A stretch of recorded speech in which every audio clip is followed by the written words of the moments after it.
Tshepiso Makwetla winds it down on Africa World Hour, 9 to 10 p.m.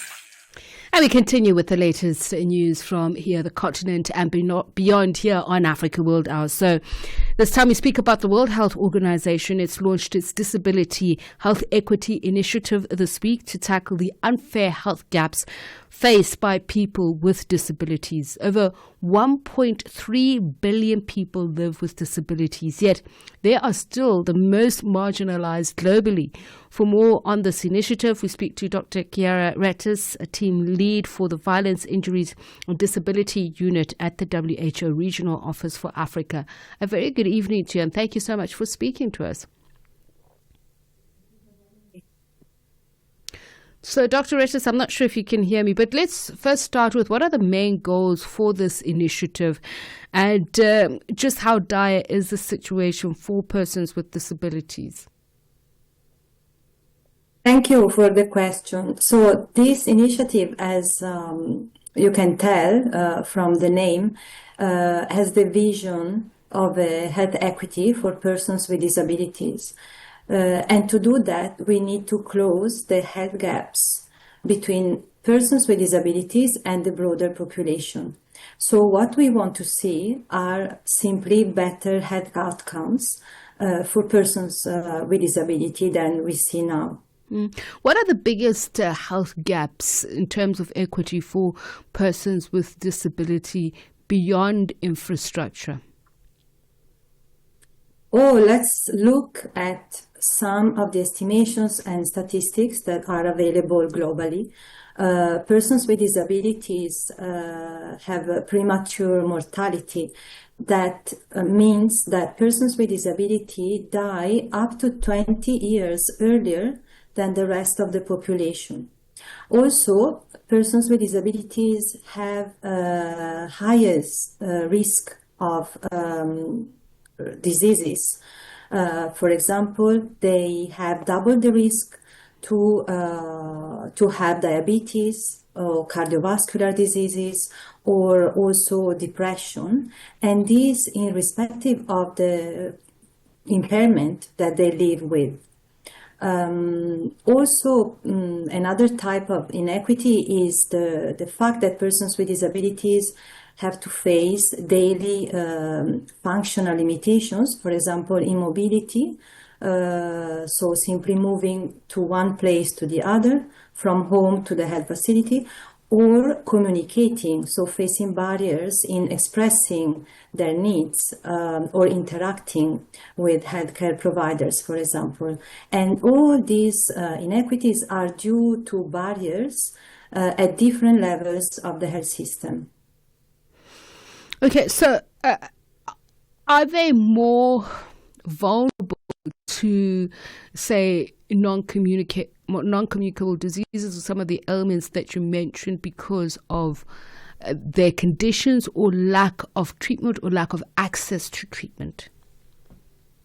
So, to explain it a bit better, persons with disabilities do not have higher risk because of their condition, but because they have less access to health programs such as health promotion or prevention, vaccination campaigns, or even campaigns on healthy lifestyle that tend to address the risk factors for non-communicable diseases like mobility or a healthy diet or accessing information, for example, about the risk of tobacco use. So the limitations they face in accessing simply those informations put them at the highest risk of developing diseases.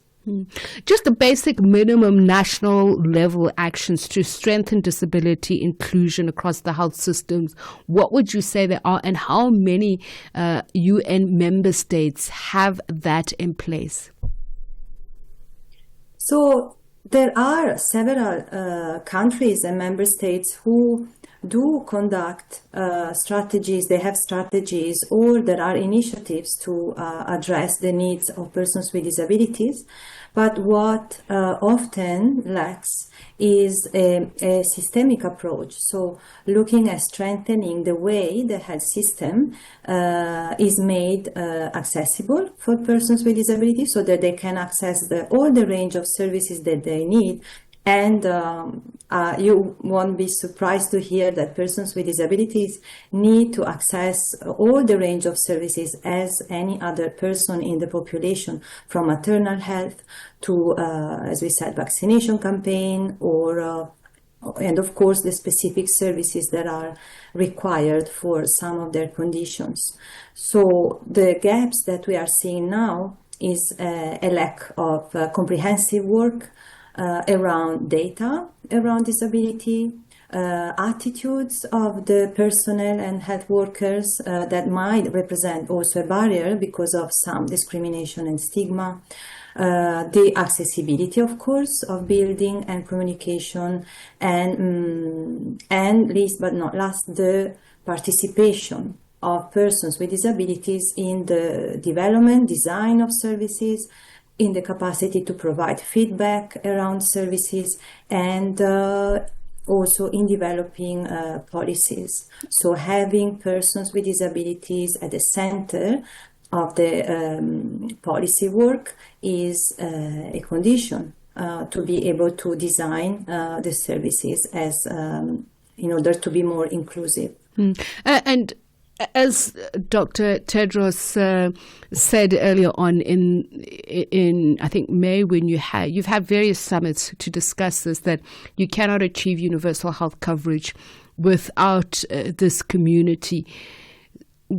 Our government, or actually do governments have indicators, credible indicators that are in place to actually understand what the inequity levels are in their countries? So at the national level, it is rare to see data disaggregated by disability. For example, when we look at the targets that help us track universal health coverage, for example, the number of women who have access to essential maternal health care, often we do not see the figures related to women with disabilities. For example, are women with disabilities having access to those services? And the lack of this data, of course, cannot help improve the services. So this is one thing that can be done. When we look at the Sustainable Development Goals more generally, which is what any member state is aiming at, we do have these global targets and the motto of leaving no one behind. And when we mean no one behind, we really refer to any person with a disability or without a disability. So they need to be in the picture, otherwise it will not be possible for any member state to reach universal health coverage and reach the broader sustainable development goals, of course. So at the summit now in June, what were the major concerns that were aired, and also the expressions of hope in how far you've come in this journey? So this is the first global WHO initiative that has the aim to enhance health equity for persons with disabilities. But it is built on a big network of stakeholders from all over the world, from all the regions and countries, that include also organizations of persons with disabilities, civil society organizations, and member states that are particularly active in this sense. So as we said earlier, there are many initiatives that are very positive. But what it is needed today is that everyone comes together to work together to work towards a common goal, which is the goal of health equity for persons with disabilities. I mean, some of the recommendations that you make is they need to build leadership on health equity amongst persons with disabilities, but particularly in things like financial resources. What programs are in place and what partnerships are you looking at to develop these tools? So, political prioritization is, of course, one of the most urgent actions that are needed. And in order, when we say political prioritizations, we also mean allocation of resources. Let's look, for example, at big global programs, for example, to address pandemics in all over the world, and this is also particularly relevant for the African region, or big programs that work on maternal health and newborn health, to reduce mortality and morbidity for women and babies. These big programs are very important because they can really make a difference if they start to better embed principles of disability inclusion in their strategies. So these are the type of partnerships that can have a big impact today. And of course, at the national levels, bringing together any existing initiative and stakeholders that are active in this sense, with persons with disability at the center. And just finally, what other technical guidance or knowledge is needed to change the system? Available. For example, WHO has launched, as published a few years ago, a global report on health equity with disabilities, where the root causes of inequities are described, where recommendations are given to ensure a more comprehensive work around health equity. The Disability Guide for Action toolkit is an available resource, a technical resource to the attention of the ministries of health in particular, that can be guided towards this work. With recommendations that go starting from how to better engage persons with disabilities in their policy review and definition of programs, how to improve data collection and tracking on persons with disabilities, how to make the full range of services relevant for persons with disabilities, and how, in particular, to make sure that essential packages of care, and so looking at all the programs that focus on primary health care, take into consideration and remove barriers to access to these services, so around the packages of care, and of course the accessibility. Not only about buildings and infrastructure, but also how the communication, how to make communication accessible in different forms for people with different impairments. And I just want to end on this final note. You say different impairments. We know that a lot of people generally globally are still trying to understand or see mental health as an illness, and this is one of the pillars that you have as part of the program in creating equity within the health system. Of course, and this is a very important point. There is a lot of misunderstanding around what living with a disability means.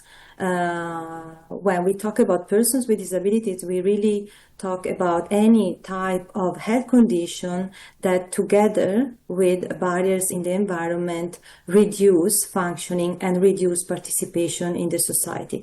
And this includes physical impairments, intellectual, psychosocial impairments, sensorial disability, and so on. So, and it is true that mental health conditions are often, they take a little bit more of difficulties in understanding and being considered and included in an inclusive way in the range of services and among attitudes also of health workers and even the population in general.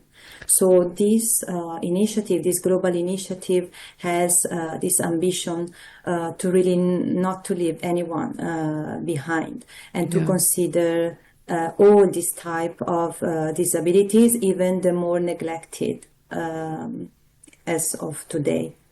Dr. Chiara Retis, thank you so much for your time. Much appreciated for sharing your knowledge with us and the program that you're working on. She's a team lead for the Violence, Injuries and Disability Unit at the WHO Regional Office for Africa, as she talks to us about the launch of the WHO Global Initiative on Health Equity for Persons with Disabilities. It brings the time to 14 minutes to 10.